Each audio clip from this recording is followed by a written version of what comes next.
Hey guys, welcome back to Movizo, your go-to spot for everything movies, web series, and entertainment news. Now, most superhero finales end with the hero winning, the crowd cheering, and everything wrapping up clean. But the Daredevil Born Again finale did something completely different, and that's exactly why we need to talk about it. So let's start with what this ending is actually doing, because on the surface it might look like a standard season closer. But the more you sit with it, the more you realize this finale was never about resolution. It was about transformation. All season, Matt Murdock has been fighting two battles simultaneously, the physical one on the streets of New York, and the internal one happening inside his own head. The tension between Matt Murdock the lawyer, the man trying to live something close to a normal life, and Daredevil the violent protector who genuinely believes fear is a necessary tool. And by the time the finale ends, it's becoming clear which side is starting to gain the upper hand. Honestly, that internal conflict is what separates Daredevil from almost every other character in the MCU right now. He's not fighting for glory, he's fighting to keep himself from becoming the very thing he hates. Now here's where the finale gets really deliberate in its craft. The visual storytelling throughout the final episode is doing a lot of heavy lifting. Darkness consistently surrounds Matt while small light sources flicker in the background, and that contrast isn't accidental.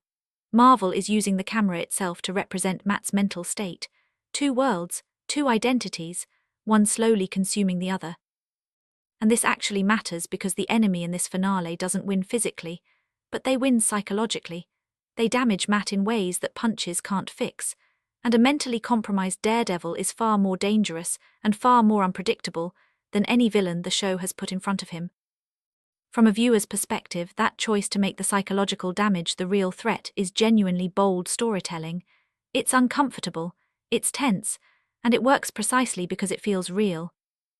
Now let's talk about what the finale is quietly setting up for the future, because this is the part most people missed on first watch.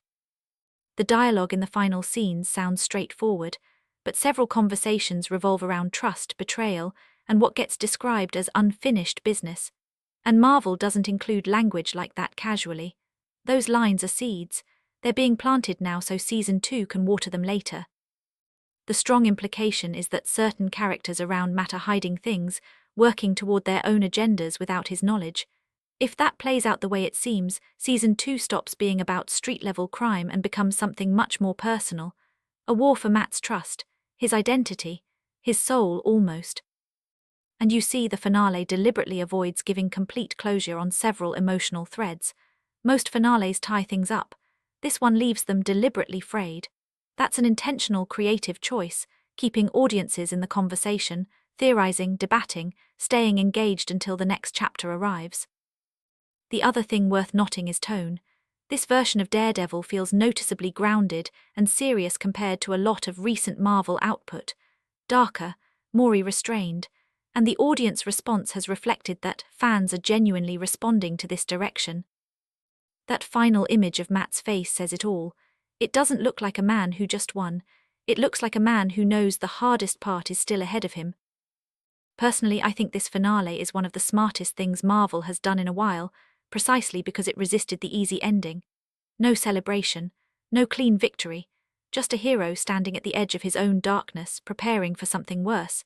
That kind of ending takes confidence to write, and if Season 2 follows through on what this finale set up, Daredevil Born Again could become one of Marvel's most compelling long-form stories in years. So what do you think? Did Matt make the right choices in the finale? And do you think Season 2 goes even darker from here? Let me know your thoughts in the comments. And yeah, if you enjoyed this video, don't forget to like, subscribe, and hit the bell icon for more updates like this. This is Movizo. I'll see you in the next one.